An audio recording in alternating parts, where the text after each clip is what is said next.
Hər vaxtınız xeyirli olsun değerli izleyicilerim, kanalıma hoş gelmişsiniz. Çoxdandır video çekmirdim.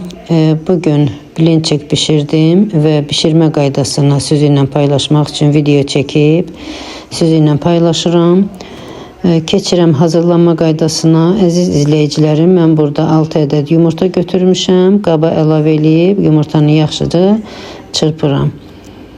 Ondan sonra 1 stəkan sütü əlavə eləyib bir daha qatışdırıram.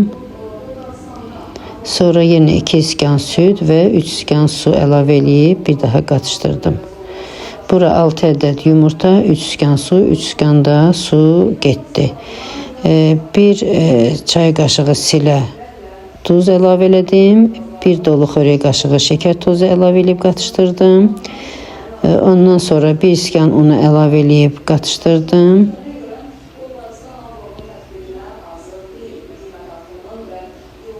Sonra yine 1 stəkan un əlavə eləyib bir daha yaxşı qatışdırıram ki un topacıqları qalmasın, yaxşı həll olsun un.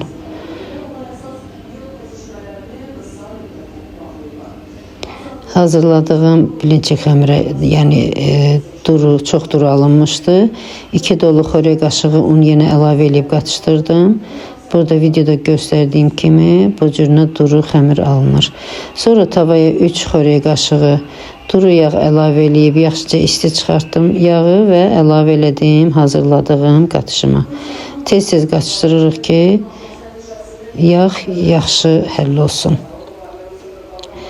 Bilinçikin xəmirini hazır eləmişəm. Tavamız tam isti çıxandan sonra bir çömçə qatışımla tavaya töküb hər tərəfinə videoda göründüyü kimi hər tərəfinə yayıram xəmiri.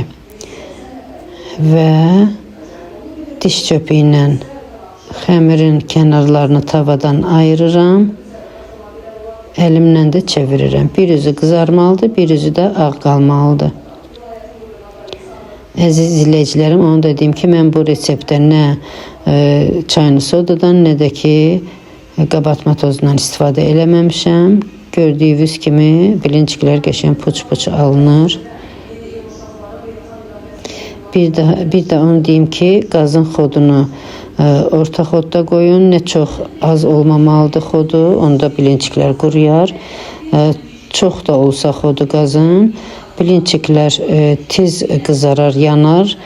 Bir də ki, özünü yaxşı tutmaz, yəni çevirmək çətin olar. Bilinciklərimizi, mən əslində bilincikin yəni bir üzü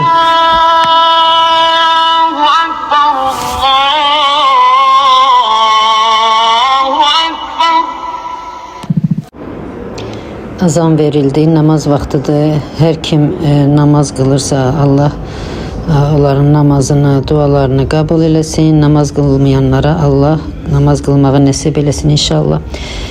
Əziz izleyicilerim, onu deyirdim ki mən bilincikin bir üzünü tam qızardıram, o bir üzündə yüngülvari çox azca qızardıram. Çünki belə qiyməni qoyub bükəndən sonra bizdə tavada tezdən qızarmış bilincik xoşlanmırlar. Ona görə də elə bu cürünə bükürəm, qoyuram soyuducuda, yəni yeyirlər. Deməli, evdə hazır malatindən qiymə var idi. Mən içliyi o qiymədən istifadə elədim. Siz istəsəz şirin kəsmi və yaxud da ki toyuq ətindən də istifadə eləyə bilərsiniz. Bilinciklərimizi bükdük. Bu cürünə qəşəng bilinciklər çox dadlı alınıb doğrudan da. Ümid edirəm ki, siz də bişirərsiniz, bəyənərsiniz. Əziz izleyicilerim, dəstək olmağı unutmayın. Abunə olub bəyən düyməsini basın. Sağ olun, sağlıqla qalın.